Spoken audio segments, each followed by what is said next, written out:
The second portion of the diagnostic and placement test in terms of English is for students to write an essay. It's scored automatically by a program called Right Placer. So I introduce you to this portion of the exam. The prompts that you're given for the essay portion are designed to stimulate critical thinking, and they're very relevant to any number of fields or interests. So students shouldn't be concerned at all about not having anything to write about. The prompt itself consists of a short passage, short paragraph that you have to read. Following that paragraph is an assignment. It's usually one sentence long. It tells you what they want you to write about. It's going to require you to focus on the particular issue that they address. And this essay is scored from a range of 1 to 8. The only way that you could get a 0 on this essay would be if you didn't write about the specific subject matter that was mentioned in the assignment. So if you wrote something completely different. 1 is the lower end of the score range and 8 is the highest. But usually to be effective or decent, we're trying to look for a score of about 5 to 8. That's what you're going to be looking for. So instructions for you as students. First, you'll read that passage and the assignment question that are focused on the issue. Then you'll write an essay in which you develop your own point of view on this issue. You should support your position with reasoning and examples, but this is not an instance where you have to cite sources or anything like that. The essay itself only needs to be 300 to 600 words long, and this is something that you'll be writing on the computer, typing up so that it does do a word count for you.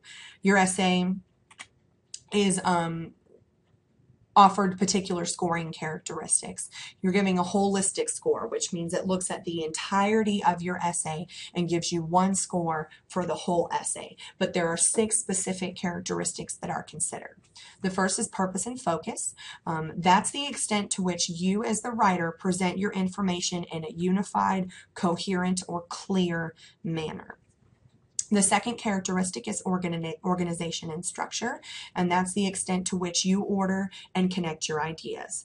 So this is all about creating a main idea and then having body paragraphs that support that main idea. The third characteristic is the development of your points and or the support for your points. And as it's suggested, it's the extent to which you develop and support your ideas. So these are all the details of your paper, all the reasons why you're writing about what you're writing about. The fourth characteristic is sentence variety and style. That's the ability or the extent to which you as the author craft sentences or paragraphs that demonstrate a strong control of vocabulary, voice, and structure. So essentially, we're not looking for every sentence to start the same way. You want to be able to change it up a little bit and show that you have more of a variety of words in your head than other students might. The fifth characteristic is that of mechanical conventions, and basically this is the extent to which you express your ideas using standard written English. These are all the little things that we just have to remember how to do. Proper punctuation, capitalizing the proper words, using commas in the right places, and again, that's something that is developed over time, but a lot of this is common sense. The final characteristic is that of critical thinking. This is the extent to which you communicate your point of view and demonstrate working relationships between the ideas that you write about. Essentially, you want to make sure that everything that you write about in your essay is connected together. So, to help you with this, while your ideas need to be creative, organization and development are key in this particular exercise. The program that grades these essays is essentially looking for a standard 3 to 5 paragraph essay. Okay, essays like sandwiches or burgers are divided into 3 parts. There's the introduction, there's the body, and there's the conclusion. And if we look over at the hamburger format, you'll see that the top bun is the introduction. The lettuce, tomato, and the burger themselves represent those 3 body paragraphs wherein you write about one main point in each of those paragraphs. And then finally, the bottom bun is the conclusion. So when you put it all together, you have this nice little sandwich or this nice little essay. The introduction is the first paragraph of your essay. And as the title suggests, it quite literally introduces the reader to the main idea in your essay. A good opening paragraph might capture the interest of your readers and tell them why your topic is important. The last sentence or two in the introductory paragraph is the thesis statement. I tell students to think of this as the roadmap for the rest of the paper. It's that main idea.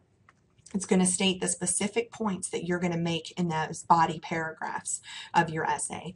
Essentially, it acts as a roadmap. So I tell students, when you look at that last sentence in that introductory paragraph, your reader should know from that one sentence what you're going to do in the rest of your paper. It's just something to keep you on track and to keep your reader on track. The body paragraphs. So the body is that main part of your essay. Just like we said, the thesis statement or the roadmap tells the reader what your paper is going to be about. The body is where you actually have that discussion. Okay. Each body paragraph that you write is only going to discuss one main point of that roadmap. So for example, if I was writing an essay about how to make a peanut butter and jelly sandwich, I might tell my readers that it's important to know the ingredients, it's important to know the utensils that you need to use, and then the steps that you need to go through to actually put this sandwich together. Those are three things that I've said I was going to talk about. So one body paragraph, I'm going to dedicate to discussing the ingredients needed. Another body paragraph would be dedicated to discussing the utensils that are needed. And then another body paragraph would be dedicated to the discussion about how we actually go about putting this sandwich together. Each point that you write about needs to be developed and supported with facts and details or examples. All of your body paragraphs have to be connected to each other. Topic sentences are the first sentence of the body paragraph. It's like a mini roadmap. The big roadmap is your thesis statement, but the mini roadmap tells your readers what that particular paragraph is going to be about. So a topic sentence for my peanut butter and jelly sandwich paper in that first body paragraph might be, before you can make a peanut butter and jelly sandwich, it's important to know what ingredients are needed. So from that one sentence, I know as the reader what's going to come in the rest of that paragraph. The author is going to tell me about all the ingredients needed. Transition sentences show up at the end of body paragraphs. They tend to wrap up that first big idea that you're talking about and then kind of points your reader toward the next one. Essentially, transition sentences tie one paragraph to the next. It's your job as the writer to tie them all together. If you don't tie them together, your reader gets lost and they fall off the train. The conclusion is the last paragraph in your essay. It's going to summarize or restate that main idea, right? You want to leave your reader with a sense that your essay is complete, that you essentially did what you set out to do. Conclusions usually, but they don't always do all of these things. They usually restate the strongest points of your essay. Those are the things that support that main idea. So the ingredients, the utensils, and the steps necessary to make the sandwich. Conclusions will usually conclude the essay by restating that main idea, but in different words. We don't want to take that roadmap sentence from the end of the introduction and just plug it in. We want to say the same thing, but we want to say it in a different way. Finally, a conclusion may give your personal opinion, or it may suggest a plan for action. It all depends on the reason for which you're writing the essay.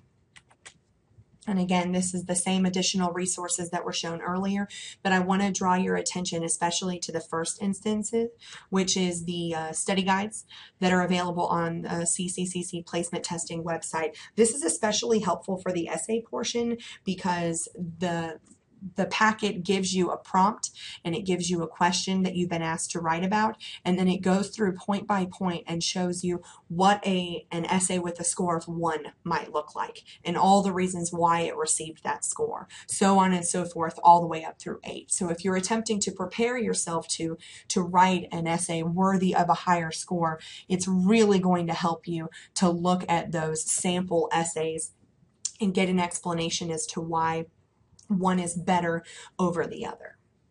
Stay tuned for the third and final portion of this presentation.